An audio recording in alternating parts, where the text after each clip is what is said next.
मुरगुड नगरपालिकेच्या निवडणुकीच्या निमित्तानं ही आवाजवाडी केली.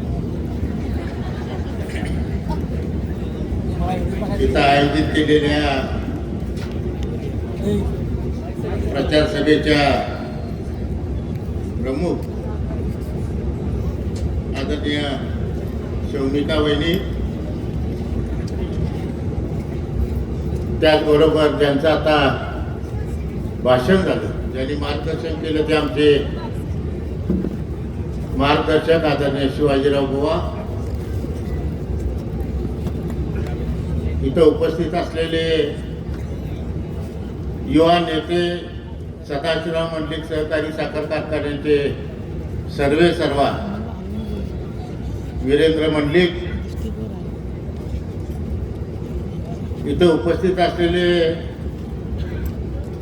भारतीय जनता पक्षाचे सर्व पदाधिकारी, नगराध्यक्ष पदाच्या उमेदवार माझ्या पत्नी सुहासिनी पाटील, व्यासपीठावर उपस्थित असलेले सर्व ज्येष्ठ श्रेष्ठ मंडळी, या सभेसाठी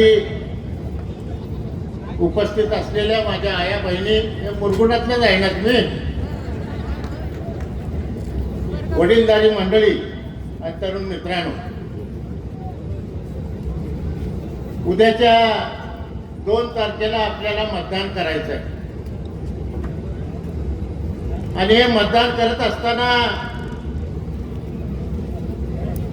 गेल्या 5-7 वर्षामध्ये मुरगुड नगरपालिकेच्या माध्यमातून जो कारभार झाला आणि तो कशा पद्धतीचा झाला, कारण वीरेंद्र भैया हे बोर्ड तुमच्याकडे येते का, तर तुमच्या नेतृत्वाखाली नगराध्यक्ष झाले आणि दुसऱ्या नेतृत्वाखाली स्टेजवरून म्हणतात की मी केलं.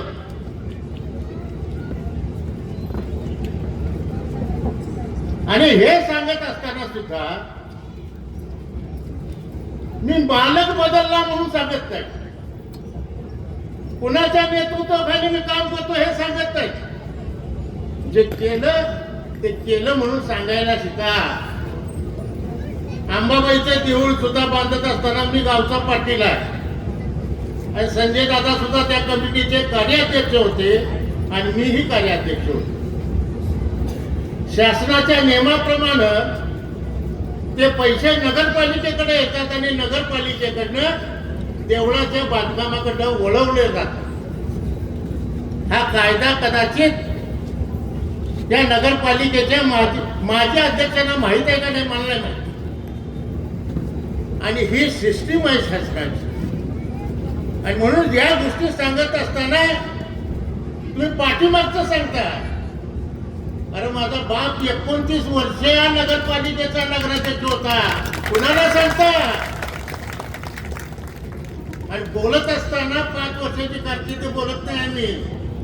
या मुरगुड नगरीच्या जडणघडणीपासून ज्या ज्या घटना या मुरगुडमध्ये आणि या मुरगुड नगरीमध्ये घडल्या, या सर्व साक्षीदार हे विश्वनाथ पाटील तुम्ही नागरिक आहात.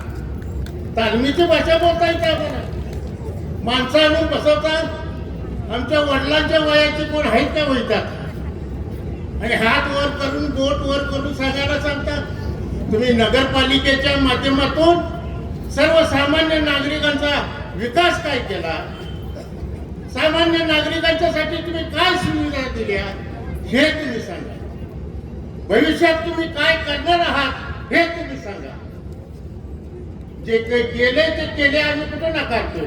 ज्या वेळेला जनतेनं तुम्हाला लोकप्रतिनिधी म्हणून निवडलं, आम्ही मान्य केलं. पण लोकप्रतिनिधी म्हणून तुम्हाला ज्यावेळेला जनतेनं निवडलं तेव्हा तुम्ही जनतेसाठी काय केलं हे सांगायला पाहिजे. प्रवीण पाटलाची माप काढायची काही गरज नाही, कारण आम्ही पराभव मान्य केलेला आहे. पण जे काम तुम्ही केलं ते काय केलं ते सांगा. नवीन पाणी पुरवठा योजनेचं तुम्ही काय केलं ते सांगा. सांडपाणी प्रक्रिया योजनेचं काय केलं ते सांगा. गावामध्ये डांबरीकरण रस्ते केले ते सांगा. नवीन पाणी पुरवठा योजनेसाठी रस्ते उकरले, ते काय केलं ते सांगा. काय येत नाही.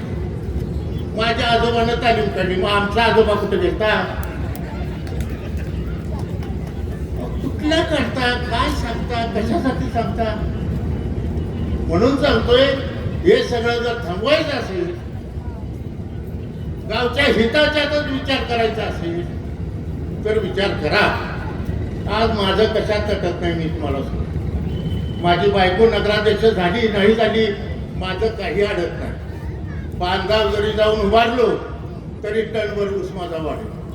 पण गावच्या लोकांच्या हिताचे निर्णय होणार आहेत का, हा विचार तुम्ही करा. आणि माझा प्रश्न आहे, मुश्रीफ साहेबांना सुद्धा माझा प्रश्न आहे. गेली 20 वर्ष या प्रवीण पाटलात तुमची पाठराखण केलेली आहे. निधड्या छातीनं सगळं सांभाळलेला, निस्वार्थीपणाने मी सांभाळलेला. आणि अशा परिस्थितीत मला तुमची संगत सोडायची का पाळी आली, हे तुम्ही या प्रश्नाचं या तुकाराम चौकात तुम्ही मला उत्तर दे. याचं उत्तर नाही. आज हा प्रवीण पाटील जर कुठं बरोबर केला असेल, गेल्या 40 वर्षामध्ये बिक्री कारखान्याचा संचालक म्हणून मी काम करतोय, व्हाईस चेअरमन म्हणून मी काम करतोय. एक कारण दाखवा. 218 गावचं प्रतिनिधित्व करतो, 218 गावचं. एक सभासदानं उठून सांगावं प्रवीण पाटीलला, एका सभासदानं सांगावं प्रवीण पाटलांना अमुक ह्या ठिकाणी भ्रष्टाचार केलेला. कशासाठी आणि कुणासाठी? प्रवीण पाटील घाबरून आणि नमून कधीच राजकारण करणार नाही. सामान्य माणसानं मला वाढवलं आहे, सामान्य माणसाबरोबर राहणार आणि सामान्य माणूस सांगत त्या पद्धतीनेच मी वागणार.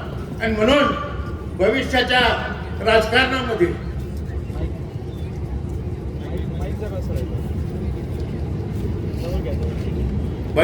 राजकारणामध्ये सुद्धा सत्ता येऊ सत्ता जाऊ मला त्याची फिकीर नाही, पण सत्याची पाठ मात्र राखण मी करत नाही.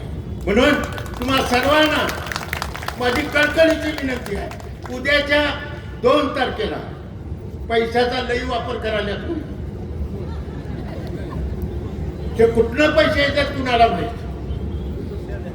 आणि म्हणून उद्याच्या 2 तारखेला या सगळ्या गोष्टी घ्यायच्या. जाऊ दे सुरत एकदा उठा, येतं तरी पैसे शेगायच्या मालकीच.